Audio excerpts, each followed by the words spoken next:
Hello everyone and welcome to another vlog. The video from today is a follow-up of the video from last Monday, and then I told you that today it's gonna be a discussion about winter photography tips, or maybe winter photography hacks. You can also call them hacks. So let's get started.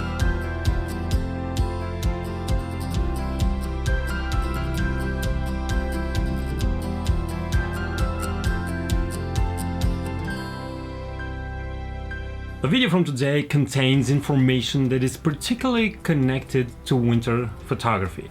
And I'm saying this because during winter some things happen with the way camera sees light and the way camera acts to the light and the way you see the image. So you need to take care of everything that goes wrong, basically. The composition rules, the picking of the subject, and all the other things that are related to landscape photography remain, of course, a perfect constant if you want.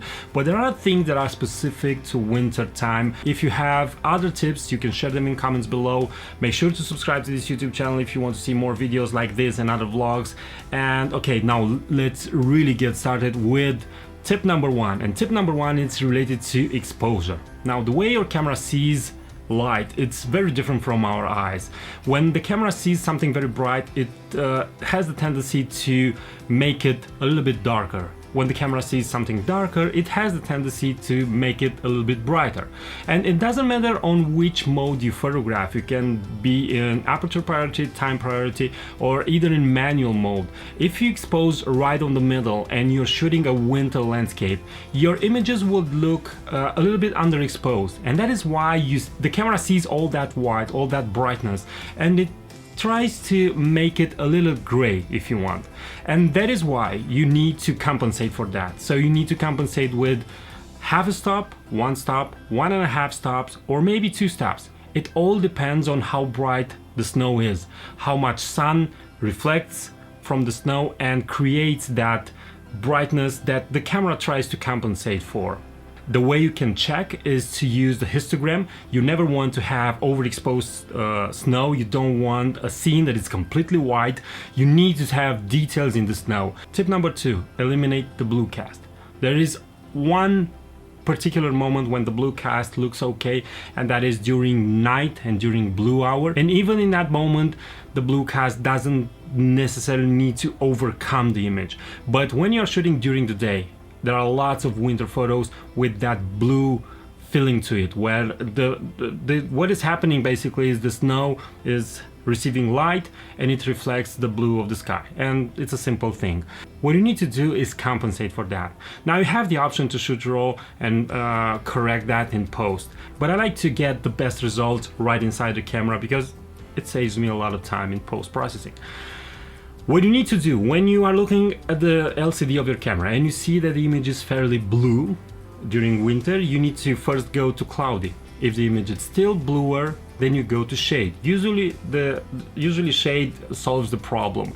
What I've learned in my experience is that shade is very useful right in the morning when the sun is right about to come up, or right after the sun is rising, and again in the sunset, right at the moment of the sunset. And then as the day evolves, or before the sunset, you need to use cloudy. Tip number 3, use a tripod. I think this is the most common mistake during winter. Lots of people think that if they see all that brightness, they won't need the tripod. Yes, you won't need it if you just photograph snow. If you don't photograph snow, it's true that you're gonna have much more light than in other seasons because the snow reflects light, but there are lots of moments when if you want details in the shadows, you need to have and use a tripod just like in any other season. Don't get fooled that the brightness of the snow influence so much the shadows, especially inside the forest. Imagine that the snow is only on the ground. The trees are going to have shadows inside of them, and you won't be able to catch the details in those shadows just by shooting from hand, unless you boost up the ISO and you get noise and you get other artifacts. Tip number 4, be very careful with fringes and chromatic aberration. Any lens generate fringes and chromatic aberration. Now, what exactly I'm talking about is usually there is a purple or cyan outline of some elements, and those are fringes. And things that you want to eliminate. You just go in Lightroom and click remove chromatic aberration and things are solved. But during winter, this thing that we don't want it in our photos is very visible, and the cheaper the lens, the bigger the chromatic aberration. If you forget to remove chromatic aberration, you're going to see it for sure as a negative side effect when you're going to boost up the saturation in the image and you see an ugly colorful line across some objects. Now, why this effect is more visible during winter? It's because these problems usually appear when there's a high contrast area, when you have an object and the background is white or it's blue or it has a big brightness attached to it, if you want. So during winter there are lots of areas that have really bright light, and when those areas intersect with details like trees, like fences, like whatever you have, rocks, for example, there are moments, not every photo will have this, but there are moments when you're going to look and the outline of those objects will have chromatic aberration. So remember just to click remove chromatic aberration. Tip number 5, it's related to photographing snowfalls.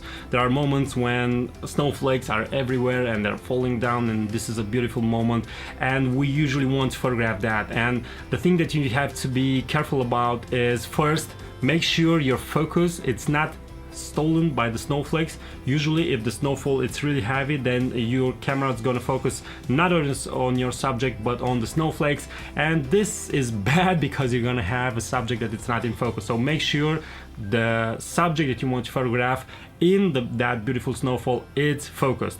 Then what I found in my experience is that during a really long exposure during snowfall will create just a blur and it's not nice. Using a long exposure, like for example 1/8 of a second, will create streaks. So you're going to capture the snowflake in a small motion, and personally I don't like that effect. If you like it, use it. And my way of photographing snowfall is by sometimes boosting the ISO just to be able to have a really short time and freeze the motion of the snowflakes. Now, these were my 5 tips for doing winter photography. I hope you like it and you find it useful. If you have other tips, let's hear it in comments below. If you have other videos, if you created other videos on your channels and those videos are about winter photography, place a link below. If it's going to be highlighted as spam, I will check it to not be spam, but it has to be related to winter photography. And what else?